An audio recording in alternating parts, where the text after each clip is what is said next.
Hi అండి. Next వచ్చేసి water melon seeds అండి. ఈ వాటర్ మిలాన్ చూడండి, అన్నీ యూజెస్ అబ్బా. ఏంటనుకుంటున్నారు, మరి అంతే కదండి. వాటర్ మిలాన్ డైరెక్ట్గా తిన్నా బెనిఫిట్సే, జ్యూస్ తాగినా యూజెస్సే, సీడ్స్ తిన్నా కూడా యూజెస్ అంట. ఏం చేస్తాం, లక్కీ ఫ్రూట్లేండి. సో మన హెల్త్కి చాలా మంచిదండి. సో ఈ సీడ్స్ వల్ల మనకి మెయిన్ బెనిఫిట్స్ ఏంటంటే మెగ్నీషియం రిచ్ ఫుడ్ అండి ఇది.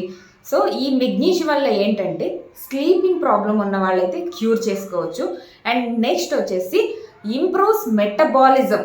ఏదైతే వెయిట్ లాస్ ప్రోగ్రాంలో ఉన్న వాళ్ళకి బాగా బెనిఫిట్, వాళ్ళకి దాని గురించి బాగా తెలుస్తుంది. నెక్స్ట్ వచ్చేసి మజిల్ గెయిన్ అండి. ఎవరైతే మజిల్ గెయిన్ చేయాలనుకుంటున్నారో వాళ్ళకి కూడా ఈ వాటర్ మిలాన్ సీడ్స్ వల్ల చాలా యూజెస్ ఉంటుంది. ఇంకొకటి, సో ఎంతమంది చిన్నప్పుడు వాటర్ మిలాన్ సీడ్ తినేస్తే పొట్టలో చెట్టు వచ్చింది అనుకున్నారు? నేను అనుకున్నాను. కామెంట్ చేయండి ఎంతమంది అనుకున్నారు. Bye friends.